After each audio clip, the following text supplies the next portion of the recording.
l'Église en action, c'est encore un privilège et une joie de pouvoir louer Dieu ensemble. Et ce matin, j'avais à cœur qu'on puisse avoir un moment intime avec notre Dieu, avoir un cœur à cœur avec le Seigneur. Depuis combien de temps tu n'as pas eu ce temps de cœur à cœur avec ton Dieu? Ce matin, c'est l'occasion. Je t'invite à venir à ses pieds, venir l'adorer, venir le louer, venir te prosterner devant lui. Lui dire que lui seul est digne de louange, lui seul est digne de notre adoration. Amen. Alors commençons ce temps par dire Seigneur, maintenant je vis en toi. Maintenant je prends la décision de marcher avec toi. Alléluia.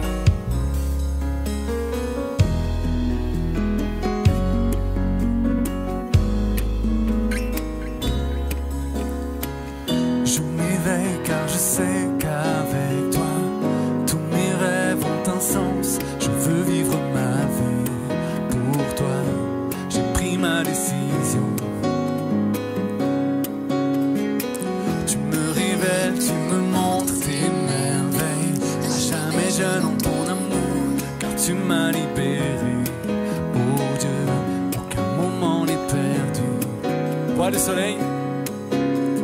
Vois le soleil percer les ténèbres, noir et blanc, maintenant se change en couleur, mon sauveur, oui tu fais toutes choses nouvelles, maintenant je vis,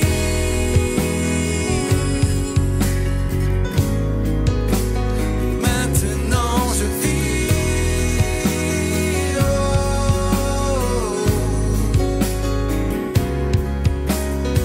tu guides mes pas,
Seigneur, emmène-nous encore plus loin dans ta présence. Nous voulons rechercher encore plus ta présence, nous approcher de toi. Seigneur, rien ne compte plus que ta présence dans nos vies. Alléluia. Gloire à ton nom.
Les apparences sont trompeuses.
pour tout centrer sur toi, centrer sur toi,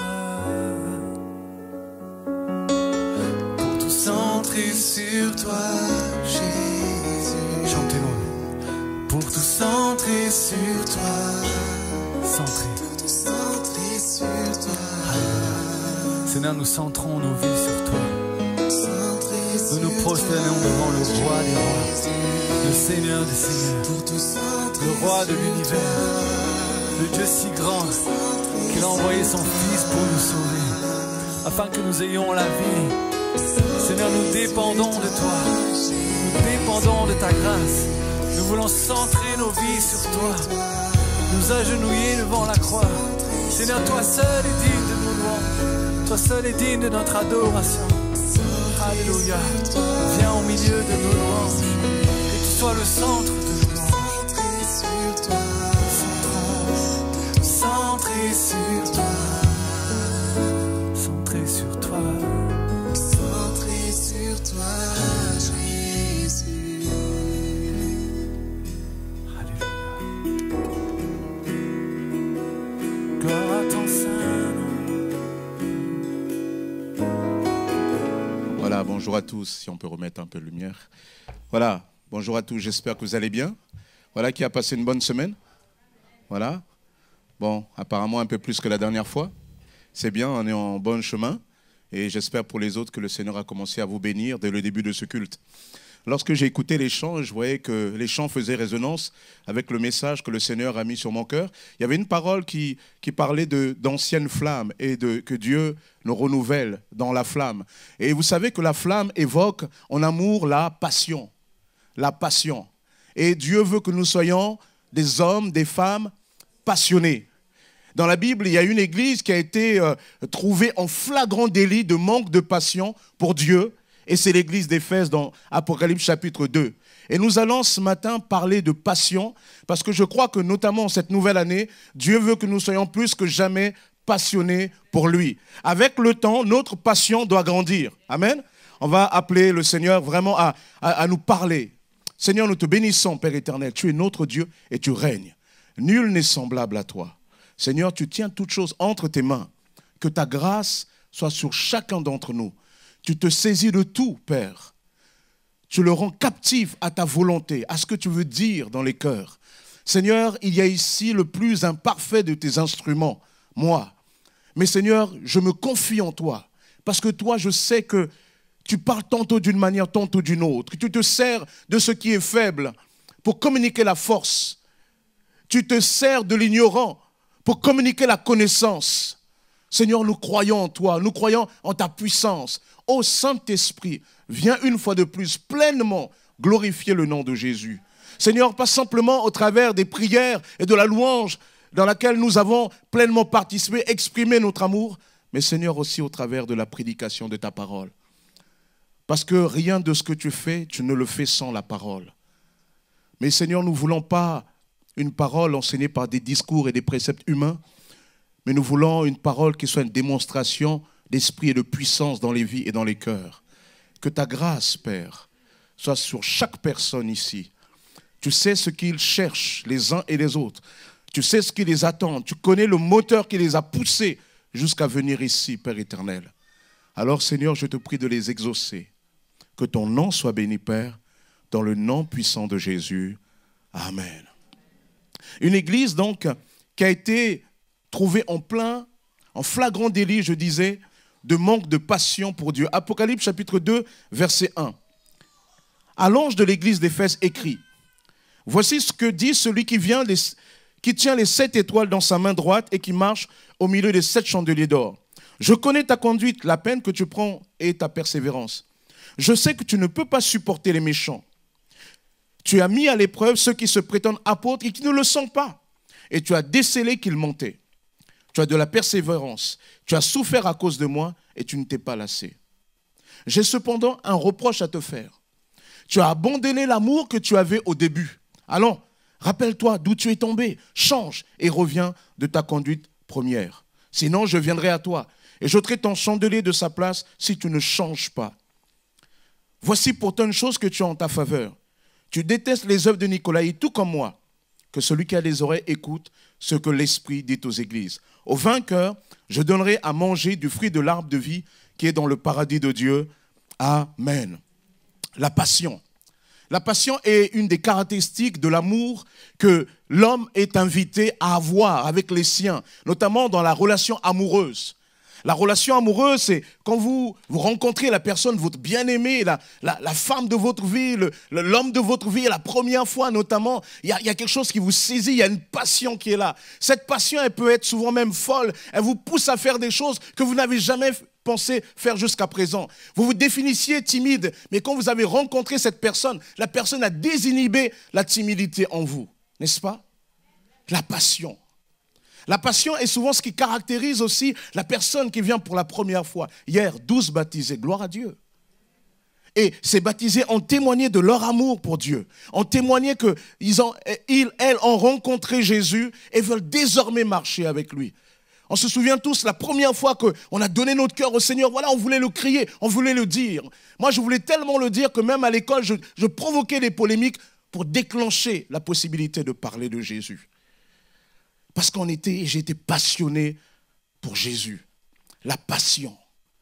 La passion, c'est ce qui pousse même quelqu'un, lorsqu'il est amoureux comme ça, à croire que l'avenir se présente à elle. Que la passion va donner ce sentiment qu'on peut tout faire. La passion. Et Dieu nous invite à la passion. Mais cette église d'Éphèse ici n'était plus passionnée.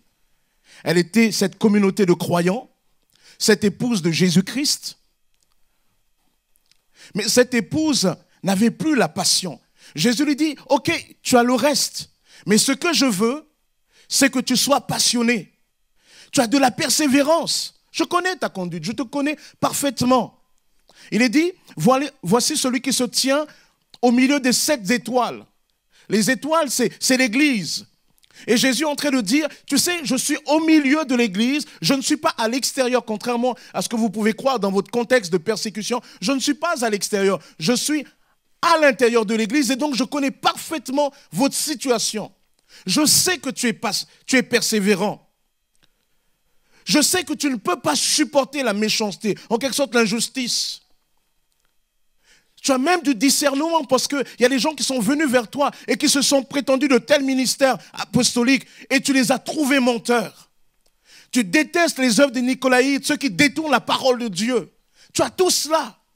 Tu as du travail même. Je te vois travailler. Mais ce que j'ai contre toi, ce que je veux voir revenir et qui n'est plus, et ce que j'ai contre toi, c'est que tu n'es plus passionné. La passion est définie ici comme le fait d'abandonner l'amour que tu avais au début. L'amour que tu avais au début. Amen. L'amour que tu avais au début. Tu n'as plus cet amour. Et je veux que tu demeures dans cet amour que tu avais au début. Cet amour qui te caractérisait. Cet amour qui faisait que tu bougeais. Cet amour qui était comme un moteur. La passion. Tel est le thème de mon message. Garde la passion. Garde la passion, nourris la passion, préserve la passion, retrouve la passion. Amen. Parce que Dieu veut que nous soyons des hommes et des femmes passionnés. Amen. Et malheureusement, bien que nous soyons des hommes et des femmes appelés à la passion, il y a des fois notre passion peut être mise à rude épreuve. Dieu veut que nous soyons passionnés. Mais voici que l'épreuve va venir et nous allons identifier 5 ennemis de la passion pour Dieu. 5 ennemis de la passion pour Dieu. 5 ennemis qui viennent souvent et qui viennent comme mettre à l'épreuve, à rude épreuve, notre passion pour Dieu. Le premier des ennemis, assez curieusement, c'est nous-mêmes. C'est nous-mêmes. Qu'est-ce que ça veut dire ? Ça veut dire qu'en fait, c'est nous-mêmes dans le sens de ce que nous pensons de l'amour ou de la passion pour Dieu. Nous croyons que les choses dureront toujours. Nous avons cru qu'il n'y a rien à faire. On a commencé avec passion pour Dieu, on a dit ça va rester comme ça et on n'a pas compris que la passion est une flamme et qu'un feu, il faut le nourrir. Et que si tu ne nourris pas ce feu, alors quelque part la passion va commencer à diminuer et un jour disparaître. Le premier ennemi, c'est de croire que tout va de soi, qu'elle va se maintenir. Lorsque des jeunes se marient ou des personnes se marient ici, j'aime toujours même, si ce n'est pas de manière publique, mais de manière aussi individuelle, je leur dis souvent, ne croyez pas juste parce que vous vous aimez, vous vous suffisez à vous-même. Vous avez besoin de quelque chose d'extérieur. Vous avez besoin de la grâce de Dieu. Vous avez besoin du Seigneur. Parce que si vous croyez que juste votre amour va suffire, vous vous trompez. Et c'est vrai que c'est une tentation parce que lorsque vous rencontrez la personne de votre vie, vous dites non, mais voilà. Et quand on vient vous dire non, mais fais attention, avec le temps, il faut aussi nous redire non, fais attention, tu sais que l'amour peut aussi disparaître. Non, mais moi, non. Et on voit la personne qui vient nous conseiller, on dit pauvre de toi, tu sais pas. Mais moi, mais elle, lui, c'est waouh, c'est voilà, nous on s'aime. Et d'ailleurs, on va le dire de manière forte. Je t'aime, je serai fidèle jusqu'à ce que la mort nous sépare. Wow. Et on croit que ça va suffire. Et voici que quelques semaines, dans le pire des cas, dans quelques mois ou dans quelques petites années, et on se rend compte que notre passion est mise à rude épreuve. Est mise à rude épreuve. Et on se rend compte, on croyait qu'en rentrant à la maison, ça allait être comme les frères Grimm. Ils vécurent heureux et eurent beaucoup d'enfants. Comme on l'a vu en écoutant l'histoire de Walt Disney. Que parce que justement, on s'est aimé, on est heureux, et ben on va rentrer par je ne sais pas quel ministère, les enfants vont poindre là, et tout va tomber d'elle-même. Le heureux va tomber comme ça. Et on ne comprend pas. Et souvent, j'explique aux gens, quand les gens viennent me voir et disent « Pasteur, on veut se marier à l'église. » Je dis « Vous voulez vous marier à l'église, pourquoi ? Vous voulez marier à l'église, pourquoi ? Pour la chorale ? Pour les chants, pour l'atmosphère, c'est pourquoi. La bonne raison qui justifie que je veux me marier à l'église, c'est parce que je veux que la grâce de Dieu coule dans mon couple, et notamment au travers de mon caractère. Parce que si Dieu ne vous rend pas participant à la bénédiction, il ne peut pas y avoir de réelle bénédiction dans le couple. La bénédiction a une dimension qui vient de Dieu, qui nous échappe complètement, mais la bénédiction a aussi une dimension où ça passe par nous dans le couple. Si Dieu ne travaille pas ton caractère, si Christ n'est pas en toi, il y a un moment donné, ça va bloquer. Parce que lorsque tu te maries, tu rencontres quelqu'un de complètement différent de toi. Même si la personne est de ton pays, et d'ailleurs c'est même une tromperie. Il y avait une étude qui avait montré que souvent les mariages mixtes, tenaient mieux. Pourquoi? Parce que dès le départ, les personnes, elles savaient qu'elles étaient différentes de par leur éducation, leurs origines. Mais voici que tu es haïtien, tu épouses une haïtienne, tu dis tout va bien. Et tu vas te rendre compte qu'il y a une différence entre l'haïtienne du pays et l'haïtienne de la métropole. N'est-ce pas? Tu vas te rendre compte que c'est différent, que ça ne suffit pas. Et donc, voilà, on est là, on se marie et on croit que tout va aller de soi. Et on se rend compte que, ben non, quoi. Et pourtant, on venait du même pays, on venait de la même éducation, mais pourquoi? Et tu ne comprends pas que aimer, c'est aussi y travailler. Aimer, c'est aussi entretenir. Le premier ennemi de la passion, c'est croire qu'il n'y a rien à faire et que tout tombera comme ça. C'est croire qu'il n'y a pas un effort à faire. Et en plus de ça, comme ça ne se fait pas, tu commences à te dire, c'est à cause de l'autre. C'est à cause de l'autre qu'il n'y a pas cette passion. Elle s'est refroidie dans la passion et tu n'as pas compris que la passion, ce n'est pas vivre égoïstement, mais c'est travailler à quelque chose ensemble. Amen. Premier ennemi, c'est cela, c'est nous-mêmes. Lorsque tu crois que tout ira de soi, aujourd'hui tu as donné ton cœur au Seigneur. Hier plus exactement, tu l'as signifié dans les eaux du baptême, jeune homme, jeune fille. Ne crois pas que tout va de soi, il faut entretenir cela. Il faut entretenir, parce que si tu n'entretiens pas, le lendemain de fête t'attendent. Et le lendemain de fête t'attend. Dans le lendemain de fête, si la veille, il y avait Dieu qui était avec toi, le lendemain, Satan, il t'attend. Il va t'expliquer. Et souvent, il va t'expliquer par plusieurs choses, notamment la tentation. Le premier ennemi, c'est nous, et il faut, quelque part, changer de mentalité et comprendre qu'il y a un travail à faire. Le deuxième ennemi de la passion, on le voit notamment dans Genèse chapitre 3, il nous est dit que Dieu va créer l'homme et la femme, et il est dit quand il les crée, ils étaient sans péché, ils étaient tous de nus, ils n'en avaient pas honte. Et voici que le diable, le serpent, va venir. Il va tenter la femme va succomber au péché. Elle va aussi entraîner son mari là-dedans. Les deux vont pécher. Et lorsque Dieu va venir les voir comme à son habitude, le soir, et il les appelle, l'Éternel dit, « Où es-tu » Genèse 3, verset 9. « Où es-tu » Celui-ci répondit, « Je t'ai entendu dans le jardin et j'ai eu peur et je suis nu, alors je me suis caché. » Si la passion se nourrit de la relation, ce qui brise la relation avec Dieu, c'est le péché. Non, le bras de l'Éternel n'est pas trop court, ni son oreille trop dure pour entendre, dit Ésaïe. Mais ce sont vos péchés qui mettent une séparation entre vous et Dieu. Et lorsque l'homme et la femme pêchent, qu'est-ce qu'ils font? Alors ils fuient loin de la présence de Dieu. Lorsque notre passion est en souffrance, souvent cela peut révéler qu'il y a un péché qui a besoin d'être confessé. Donc ici, dans ce passage d'Apocalypse, Dieu dit, « Cependant, j'ai contre toi, tu as abandonné l'amour que tu avais au début. » Verset 5. « Alors, rappelle-toi d'où tu es tombé, change et reviens de ta conduite première. » D'autres versions disent, « Repens-toi. » Lorsqu'il y a repentance, il y a péché. C'est sous-entendu qu'il y a péché. Il faut se repentir d'un péché. Il faut se repentir d'une situation qui n'était pas favorable, qui n'était pas bon pour toi, qui était désagréable à Dieu pour revenir. Lorsque la passion n'est plus là, souvent il y a le péché. Et il y a des fois, ce péché, on ne veut pas toujours le reconnaître. Il y a des couples, souvent le mari, il a trompé sa femme, il fait croire à la femme que c'est elle le problème. Il dit, chérie, tu m'aimes plus comme avant. Non, le problème, c'est pas elle, c'est toi. Et souvent, je le dis aux femmes, malheureusement, souvent, elles que je rencontre le plus, qui ont souvent subi l'adultère. Il y a des fois, elles croient que si elles sont dans cette situation, c'est parce qu'elles n'ont pas été ceci. Elles ne sont pas assez belles, elles ne sont pas assez habillées comme si sexy, elles ne sont pas assez ceci entreprenantes. Et à cause de ça, ben voilà, c'est pas de leur, c'est de leur faute, le mari est parti avec une autre. Non, non, non. S'il a péché, écoutez bien, s'il a péché, c'est parce qu'il est pécheur.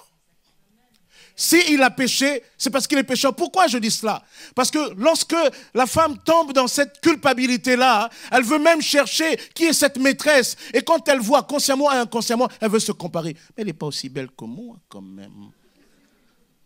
Ou bien inconsciemment, elle dit, ah oui, c'est vrai, quand même, j'ai pas ceci. Elle est ceci, elle est plus mince, elle est plus ceci, etc. Le problème, ce n'est pas elle. Le problème, ce n'est pas toi, pardon. Le problème, c'est que celui qui a trompé est un trompeur. Lorsque David pêche avec Bathsheba, il est là, sur cette terrasse, il voit au loin une femme qui n'est pas sa femme. Et pourtant, David, ce n'est pas les femmes qui lui manquaient. À l'époque, c'était comme ça, la polygamie. Mais David, il voit Bathsheba, il passe là. David, il a oublié le premier des principes. Quand tu commences à voir que c'est chaud, cours. Face à la tentation, Dieu veut que tu sois juste un sprinter. Il y a des fois, nous croyons que Dieu veut que nous soyons, oui. Vous savez, il y a des gens comme ça qui imaginent la tentation. Ils voient la tentation et disent, Seigneur, garde-moi. Non, non. Ce que Dieu il veut, c'est que tu cours dans l'autre sens. Parce que la tentation, c'est comme un aimant. Plus tu vas t'approcher, tu vas dire, oh Seigneur, garde-moi. Parce que ça va t'attirer de plus en plus. Et quand tu seras au bout, le Seigneur te gardera de rien du tout. Ne nous laisse pas entrer en tentation, c'est-à-dire ne nous laisse pas rentrer dans la zone d'attraction. Quand tu sais que là-bas, c'est de l'attraction, n'y va pas. Tu sais que tu sors d'un passé d'alcoolisme. Tu sais qu'il y a des choses qui sont une tentation pour toi. Ne dis pas, non mais je vais au bar là témoigner de Jésus, mais finalement, non, moi ça ne me fera rien. Là-bas, il y a tous les codes, tous les sens. Il y a les bruits de verre qui te rappellent l'ancien passé. Il y a la petite odeur de l'alcool, pastis 51, le petit rhum. Il y a tout ça. Il y a les petits bruits là. Vous savez, les petits bruits là. Ah, et toi, à ce moment-là, le diable vient derrière et dit, vas-y, c'est que cette fois seulement. Cette fois seulement. Et d'abord, tu sais, on n'est que des hommes. On n'est que des hommes. David, c'était un grand homme. Mais regarde. Mais Dieu a été avec lui. Oh, une soirée après, tu demanderas pardon au Seigneur. Après, tu reviendras. Et là, consciemment, tu commences à voir comme la femme. Il est dit que la femme, quand elle voit l'arbre de la connaissance du bien et du mal qui lui était interdit, elle vu que l'arbre était bon, le fruit était bon, apte à donner le discernement. Vous croyez toujours le péché, c'est vilain? Non, le péché, c'est beau. Et des fois, elle voit ça et elle y va. Elle y va.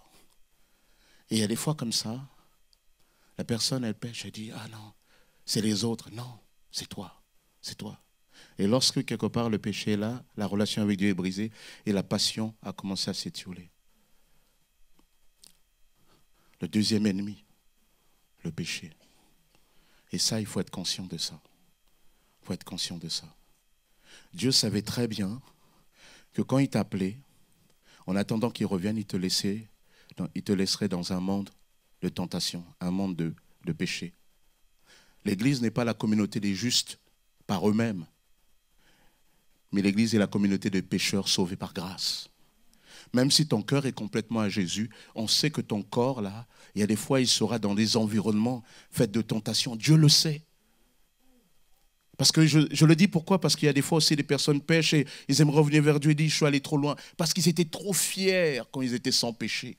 Vous savez, il y a aussi l'orgueil de la justice propre. Moi, je ne suis pas comme les autres, Seigneur. Moi, je n'ai jamais péché, moi. Et le jour où tu étais tellement orgueilleux de ça, et le jour où tu tombes, tu te rends compte que tu es comme les autres. Le diable dit, tu es comme les autres. Et toi, tu te trouves tellement minable. Devant Dieu, tu n'as même pas envie d'y aller, quoi. Et c'est là que l'Évangile te rappelle que Dieu est le Dieu de grâce. Dieu ne t'a pas sauvé sur la base de ta force. Dieu t'a sauvé sur la base de son amour. Dieu t'a sauvé parce qu'il y a un mystère au plus profond de lui que je n'arrive pas à comprendre. Tes voisins, même tes ennemis ne comprennent pas. Parce qu'ils te trouvent bizarre avec une drôle de tête. Tu es indigne. Mais Dieu, sans cesse, il est dit, ses bontés se renouvellent chaque matin envers ceux qui le craignent. Il te cherche. Il te cherche. Et Dieu le savait très bien que tu serais dans ce monde-là. Alors Dieu, il ouvre la voie. Pourquoi? Parce qu'il sait que c'est cette relation qui va communiquer la passion. Parce que lorsque nous sommes dans cette relation, il y a la passion qui est là. Dieu sait que tu es pécheur. Et Dieu veut que la repentance soit là. Pourquoi? Pour que tu te reconnectes avec cet amour du début. Cet amour fondamental. En cette année 2020, il faut repartir. Il faut repartir. Et la nouvelle année aussi est intéressante parce que, vous savez, l'Écriture nous dit, il vaut mieux la fin d'une chose que son commencement. Et peut-être dans cette nouvelle année, tu fais le bilan et tu te dis, mais comment j'étais avant? Comment mon amour de Dieu était avant? Etc. Bien sûr, notre amour pour Dieu doit passer à maturité. Mais quelque part, où est ta passion? Où est ta passion? Deuxième ennemi, le péché. Troisième ennemi, cela nous est rappelé dans la parabole des semeurs. Luc chapitre 8. Un semeur sortit pour semer. Et le long du chemin, la semence tomba sur la route, les corbeaux viennent, y prennent. Un autre va tomber au milieu des pierres. Un autre va tomber au milieu des ronces, etc., etc. Et chacun de ces terrains-là exprime en fait les différentes phases, les différentes attitudes que nous pouvons avoir par rapport à la réception de la parole de Dieu. Il est dit qu'il y en a qui vont tomber parmi les pierres. Jésus dit, ceux qui sont au milieu des pierres, ce sont ceux qui entendent la parole et l'acceptent avec joie. Mais comme ils ne laissent pas prendre racine en eux, leur foi est passagère. Lorsque survient l'épreuve, ils abandonnent tout. C'est intéressant. Comme ils ne laissent pas prendre de racine en eux, ceux qui n'ont pas de profondeur. Ils ont donné leur cœur au Seigneur au début avec passion. Mais ils ont oublié que quelque part, parce que la vie chrétienne se cultive, et plus on cultive cette vie, plus on s'enracine dans les choses de Dieu, plus on s'enracine dans la parole, plus on s'enracine dans la relation, plus on s'enracine dans les choses de Dieu. Mais ces personnes, il n'y a rien. Pourtant, ils étaient là. On les a même trouvés. Waouh, le frère, la sœur, là, elle était à la louange. Emmenez-moi, puisque... Ah, pasteur, oui. Et là, le lendemain, vous la trouvez dehors, ça va, frère? Non, tu sais, je ne viens pas à l'église parce que, tu sais, il y a le train qui s'était arrêté parce qu'il y avait quelqu'un qui avait sauté sur les rails. Et comme il a sauté sur le rail, le train qui était à Meaux là-bas, il s'est arrêté. Et comme il s'est arrêté, le bus aussi s'est arrêté. Et finalement, quand le bus s'est arrêté, le chauffeur avait trouvé que le cousin de la femme, des régions scabreuses, en fait, qui révèle tout simplement que tu n'avais pas de racines. Et je le dis encore, toi jeune gens, jeune fille qui dis oui à Jésus, comprends que tu dois enraciner ta foi dans la parole de Dieu. pour que lorsque l'adversité vient, donnons un exemple, illustrant un peu mieux ça. Il y a des personnes souvent qui abandonnent Dieu quand vient l'adversité parce qu'en fait, ils n'ont pas lu que dans la Bible, le chrétien est aussi invité à passer par l'épreuve. Si tu avais conscience que le chrétien est invité à passer par l'épreuve, quand vient l'épreuve, eh bien, tu saurais que c'est dans la Bible. Mais comme tu as l'impression que la Bible, c'est tout le monde des bisounours, tout est joli, le chrétien ira toujours formidable. Oh, je suis bien, le Seigneur sera toujours avec moi. Tu crois ça, tu es dans ton monde de bisounours. Mais si tu voyais les recommandations de Jésus qui dit on vous traînera devant les tribunaux, mais par contre, moi je serai avec vous. Je serai avec vous. Je serai avec vous. Vous ne saurez pas quoi dire. Je vous donnerai ce qu'il faut dire. On vous maltraitera. On vous accusera faussement. Oh Seigneur, comment ça? Moi j'ai cru en toi. Regarde le patron, comment il me dit. Les autres, ils ont rapporté. Dieu dit, ça arrivera. Ça arrivera. Au contraire, toi au milieu d'adversité, si tu avais la parole de Dieu, si tu étais enraciné dans la parole, tu dirais, ah ouais Seigneur, ça c'est le programme qui peut arriver aux chrétiens. Waouh. Ah ouais, d'accord. Et quand vient l'adversité, tu restes un peu plus calme parce que tu te souviens que le Seigneur l'avait annoncé. L'enracinement est fondamental. Le manque d'enracinement dans la parole, eh bien, il y a un moment donné, ça tue la passion. Parce que, vous savez, c'est la plante, hein, plus elle est bien enracinée dans son sol, plus elle peut recevoir tous les aliments, les nitrates, tout ça, ce que les plantes ont besoin. Elle va recevoir tous ces aliments-là pour véritablement se nourrir. Elle a besoin du soleil, mais il y a tout un ensemble d'éléments qui sont là pour synthétiser dans sa constitution pour qu'elle donne une belle plante. Il faut de l'enracinement. Quatrième ennemi. Ici, il est dit dans Apocalypse 2 que l'Église avait beaucoup de qualités, la persévérance, le discernement, etc. Mais Christ dit, mais moi, pour moi, le plus important, c'est la relation. C'est la relation. En fait, on pourrait le dire autrement. Ce quatrième ennemi, c'est quand on remplace la religion par la relation. La relation par la religion. On est dans la religion avec tout. Bah oui, Seigneur, tu vois. Comme cet homme qui allait au temple. Il vient voir prier, il vient faire devant Jésus une prière audacieuse. Jamais vu ça. Nous, avec le recul, on se dit, ouais. Mais peut-être aussi, il y a des fois, ça nous arrive. Il vient devant Dieu et il dit, Seigneur, je paraphrase, Seigneur, tu vois comment je suis formidable. Je jeûne toute la semaine. Je donne la dîme de tous mes revenus. Waouh. Voilà, Seigneur.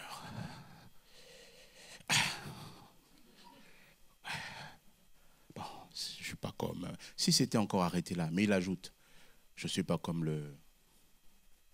Oh Seigneur. Le pécheur là. Je ne suis pas comme lui. Tu dois être heureux. Check. Et le texte biblique nous dit qu'il y avait à côté cet homme pécheur. Il dit, Père, sois apaisé envers moi. Parce que cet homme, il sentait que dans sa relation avec Dieu, il y avait quelque chose qui avait été perdu. Son état de péché. Il a commencé à prier Dieu et dit, Seigneur, s'il te plaît, fais quelque chose. Et Jésus nous dit que cet homme est parti justifié, reconnecté avec Dieu. L'autre, il était là dans sa religion. La Bible nous dit que la religion peut avoir cette apparence de piété et renier la force. La religion, il est dit que la religion, d'une certaine manière, elle peut être aussi un moyen de s'enorgueillir au détriment des autres. Non, mais moi, je ne suis pas, tu vois, je suis, etc. Et vous savez, souvent, comment on voit qu'on était dans cette attitude? C'est quand on chute en général. Parce qu'on n'a plus de sujet de fierté. Et il y a des fois, tu sais quoi? Il y a des fois, le Seigneur, il le permet pour briser, pour que tu comprennes que ce que tu as, c'est par sa grâce. Je regardais une émission, on posait la question à quelqu'un, comment ne pas s'enorgueillir lorsque Dieu nous bénit? Mais c'est apprendre déjà à méditer que tout est par grâce. Dieu t'a donné une bonne situation professionnelle, une bonne famille, de bons enfants, tout ce que tu veux, c'est par grâce. La tentation de l'être humain, c'est de dire, Seigneur, parce qu'on a ça au plus profond de nous, un petit peu à dire, Seigneur, quand même, si tu m'accordes tout ça et pas à l'autre, c'est que peut-être au plus profond de moi, il doit y avoir quelque chose. Il doit y avoir quelque chose. Moi, je suis... Et après, tu es là devant ta glace, tu dis, ah, c'est peut-être ma coupe. Bon, tu ne le dis pas comme ça. Pour le dire plus sérieusement, tu dis, ah, peut-être parce que moi, je fais ça à l'église, j'ai fait ça. Et un jour, quand le malheur t'arrive, tu vas te découvrir et que Dieu te repêche quand même. Et c'est là que tu te dis, mais en fait, c'était par grâce. C'était par grâce, frères et sœurs. Vous savez, par exemple, je partageais avec une sœur dans la semaine, là, les enfants, par exemple. Vous pouvez avoir une bonne famille chrétienne. Le couple servant Dieu à fond et à fond. Mais les enfants ont du mal. Les enfants ont du mal. Là où on est tenté de dire, mais c'est peut-être eux, et peut-être qu'en ce moment, il y a des gens comme ça, ils disent, mais c'est peut-être moi. Le Seigneur dit, non, c'est pas toi. Et il y a des fois, le couple chrétien et les enfants vrillent complètement. Et il y a des fois, tu as des couples, c'est presque des brigands limite. Et tu vois l'enfant qui en sort comme ça, un bon là, et mon Dieu, plein de valeurs. Tu te dis, qu'est-ce qui arrive? Est-ce que le chat peut donner un chien? Et c'est là que tu comprends que bonne éducation ou pas, tout ce que tu donnes à tes enfants, tu dois toujours l'assaisonner d'un sel qui est la grâce de Dieu. Tu dois toujours dire, Seigneur, c'est par ta grâce. Je te remercie. Parce que j'ai vu des gens donner mieux que ce que je donne là, et mes enfants sont là. Tout est par grâce. Tout est par grâce. Amen. Tout est par grâce. Et il y a des fois, on est là dans notre religiosité. Non, mais c'est peut-être parce que j'ai ceci, j'ai cela. Non, tu n'as rien.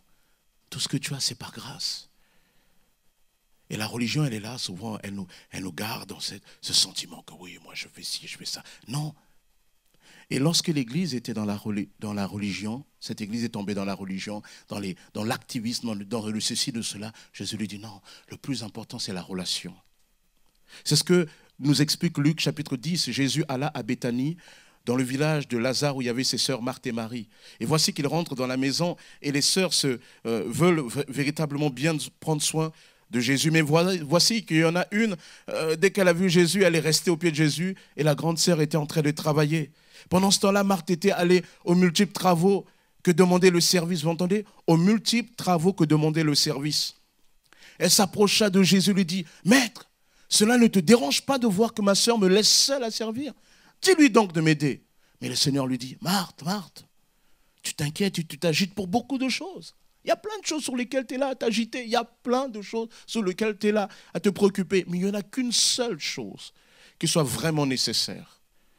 Marie a choisi la meilleure part et elle ne lui sera pas enlevée. » Qu'est-ce que Marie avait choisi? Elle avait choisi la relation.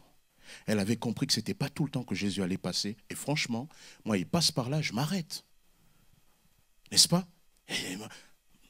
Imaginez qu'il y a des personnes que vous avez toujours voulu voir. Et que la personne, elle est juste dans la porte à côté. Qu'est-ce que vous allez faire? Et quand vous dites non, mais tu sais, il y a aussi telle chose à faire, vous allez dire non, non, attendez. Moi, par exemple, je suis un fan, toute relation équilibre, hein, ok? Moi, vous savez, je vous ai déjà dit, le plus grand sportif pour moi, c'est Michael Jordan. Michael Jordan, Ernest, le seigneur des airs. Non, je veux dire basketement compris, expliqué. Michael Jordan. Michael Jordan. Respect. Quand on était petit, Michael Jordan. On n'avait pas l'argent, mais on voulait ressembler à Jordan. Dans tout. Dans la manière de jouer en tirant la langue. Quand on driblait. Jordan était comme ça. Dans la manière de shooter. Jordan, l'inventeur du jump shoot. Tac, tac, tac.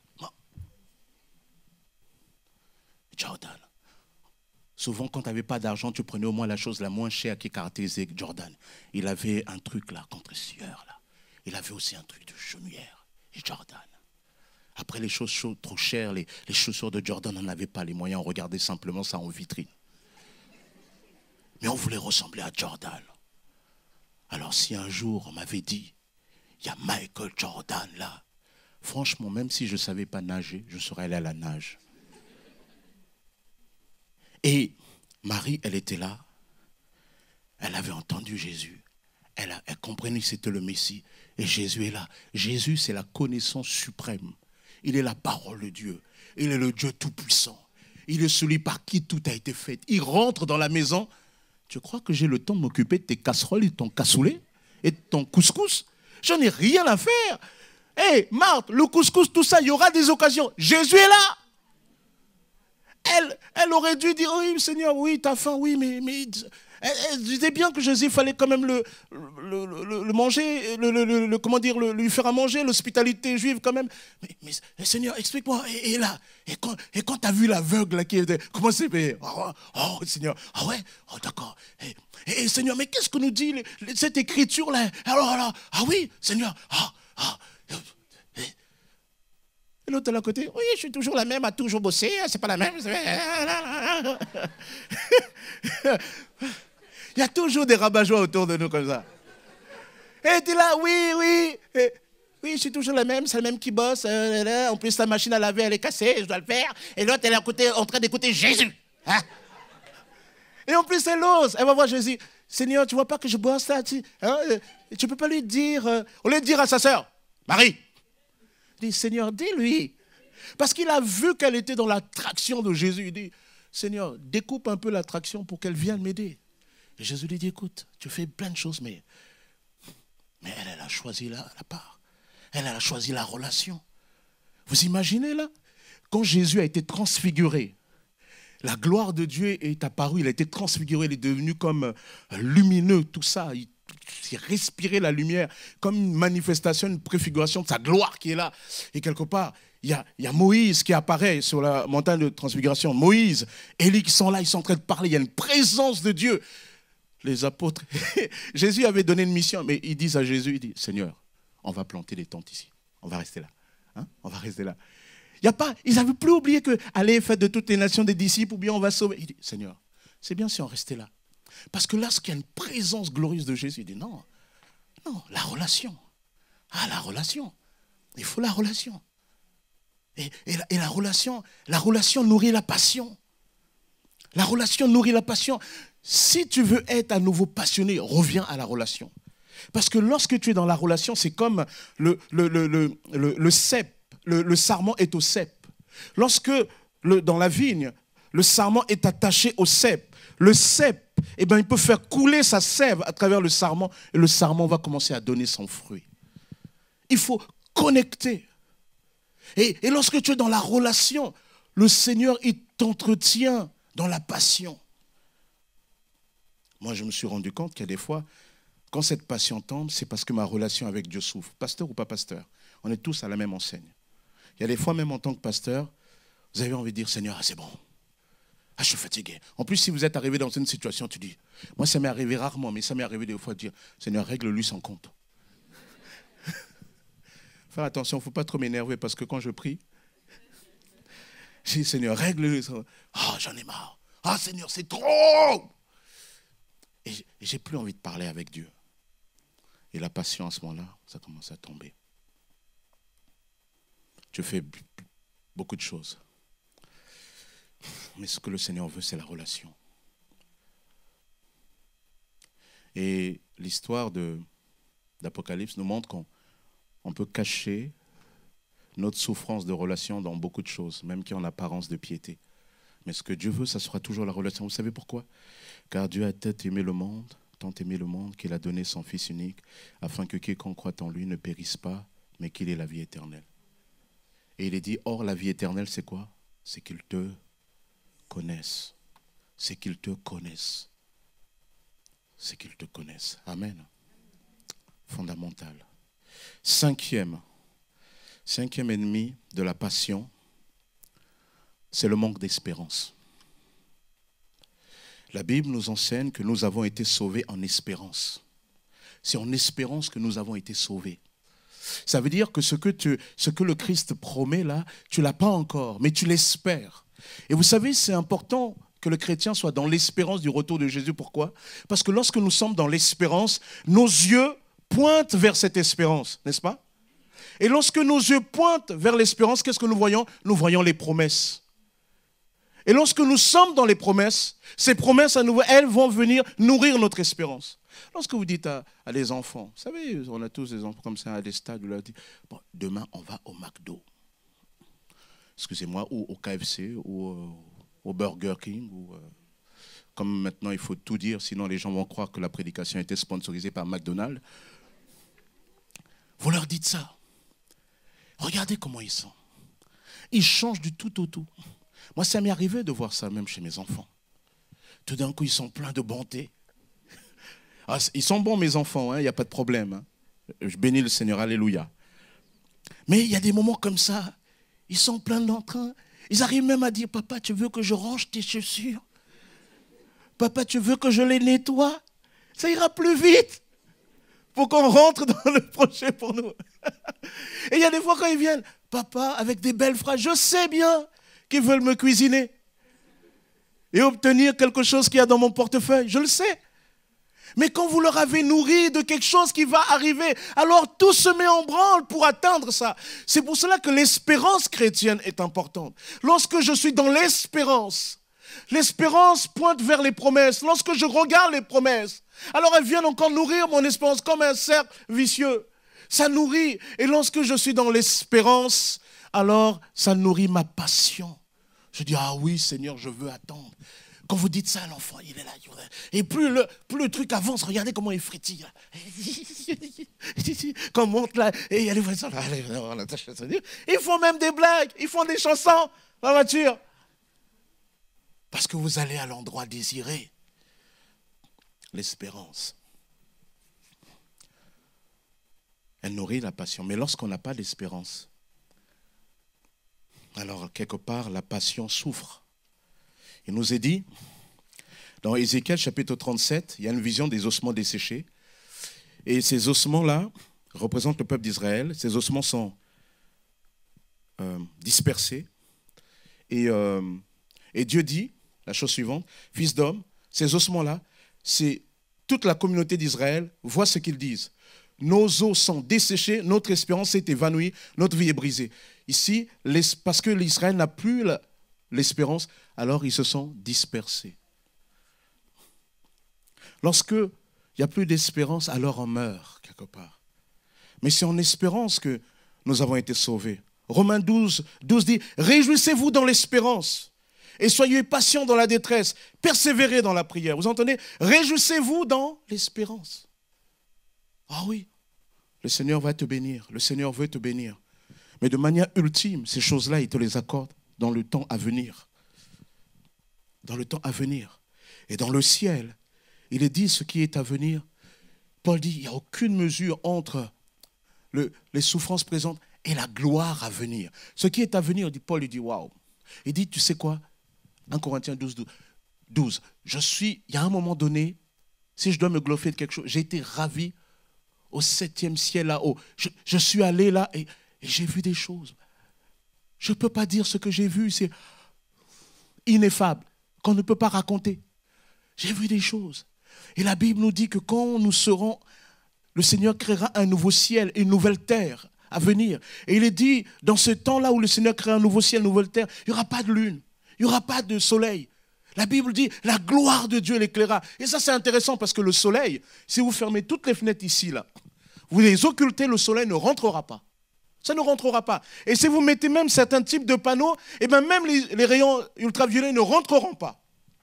Mais quand il est dit, mais c'est la présence de Dieu qui éclairera. Et la présence de Dieu, c'est pas juste un rayon qui sort, c'est la présence de Dieu, elle est partout. Ça veut dire que ce lieu-là sera éclairé de la présence de Dieu. Et la présence de Dieu, c'est quelque chose d'intérieur. Parce que le soleil, tu peux te mettre au soleil bronzé. Mais la présence de Dieu, elle, ça rentre dans le cœur. Et nous serons là dans la félicité, nous serons là dans la béatitude, dans le bonheur. Nous serons là heureux au siècle des siècles. Là, on va se balader. Il y aura un nouveau ciel, nouvelle Jérusalem. Il est dit, ça sera fait de pierres précieuses. Peut-être tu joueras au ballon avec des diamants. Les sœurs.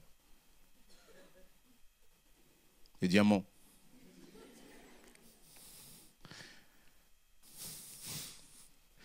On aurait dû entendre « Amen, alléluia !» Mais tu sera là, waouh. Le Saint-Esprit sera le puissant chef d'orchestre. Oh, alléluia. Mais si tu n'as pas cette espérance, qu'est-ce que tu vas faire? Tu vas commencer à chercher les choses d'ici-bas. Seigneur, pourquoi je n'ai pas une grande maison? Pourquoi je n'ai pas une grande femme? Pourquoi je n'ai pas des grands enfants? Pourquoi je n'ai pas tout en grand? Etc. Tu vas te plaindre, Seigneur, moi, ma vie, etc. Et tu vas commencer à tomber dans le syndrome de Calimero. C'est pas juste. Regarde-moi comment je suis. Et après ça, quand tu es dans le syndrome de Calimero, tu n'arrives même pas à apprécier ce que Dieu t'a déjà donné par grâce. Waouh! Garde la passion. 5 ennemis de la passion. Toi-même. Le deuxième ennemi, le péché. Le troisième ennemi, le manque d'enracinement. Le quatrième ennemi, c'est lorsque la religion remplace la relation. Le cinquième, c'est quand tu n'as plus d'espérance. Alors ta passion est mise à rude épreuve. Mais je prie que lorsque le Seigneur nous viendra, il nous discerne à tous le diplôme de la passion pour Jésus. Amen. Voyez? Diplômé. Ministère du Saint-Esprit de la parole de Dieu. Le Seigneur lui-même, il vient fait. Sosten Makita. Présent. Quand j'étais à l'école primaire, c'était comme ça. Ici, il n'y a plus. Hein. Mais c'était comme ça. On se levait, présent. Et ça me rappelle même quand on était à l'école primaire. Vous savez, il y avait le lever de drapeau. On était là. C'était le marxiste à l'époque. Impérialiste, non. Ah bah, gloire, victoire, répète. Nous, on était tout petits, on ne comprenait rien, mais on disait, nous vaincrons, nous vaincrons, nous vaincrons. Tu vas vaincre quoi, bonhomme? T'as faim. On était comme ça. Mais ce jour-là, on sera là. Alléluia. Et le Seigneur dit, allez, tiens. Ah, ce ne sera pas des diplômes comme ça, c'est juste pour illustrer. Hein. Mais on sera là. Le Seigneur va dire, viens, entre dans la joie de ton maître. Et là, à ce moment-là, on sera là. Nous serons de nos paravents. Alléluia. Et la sœur qui était là avec sa béquille, là, elle lâchera ça. Ma liberté. Vous croyez, les gens surtout les théoriciens là, non, dans l'église, on ne danse pas. Quand tu vas voir la présence de Dieu, tu es là. Eh mon frère, je croyais qu'on ne dansait pas. Non, mais c'est plus fort que moi. Que Dieu soit béni. Passionné pour Dieu. Amen. Passionné pour Dieu. Et le Seigneur, ce qu'il veut, c'est que, en cette nouvelle année, je retourne à cette passion-là. Passionné. Dis au Seigneur, Seigneur, rends-moi passionné à nouveau. Si ça s'est perdu, le Seigneur sait, ça s'est perdu, mais le Seigneur, il ne dit pas ça pour t'achever. Mais il veut simplement que tu reprennes le chemin de la passion pour lui. Prions. Seigneur, nous te bénissons, Père éternel. Nous te bénissons parce que tu es notre Dieu et tu règnes, nul n'est semblable à toi. Seigneur, je te prie de nous rendre à nouveau extrêmement, puissamment, foncièrement passionnés pour toi. Tu es notre Dieu. Que ton nom soit béni, Père. Seigneur, tu bénis mes frères et sœurs et tu leur fais du bien. Seigneur, fais de notre église une église de passionnés pour Jésus. Seigneur, garde-nous de nous enfermer dans des systèmes, dans de la religion, mais permets-nous de cultiver la relation avec toi. Que ton nom soit béni, Père, dans le nom puissant de Jésus. Amen. Amen. Que Dieu soit béni.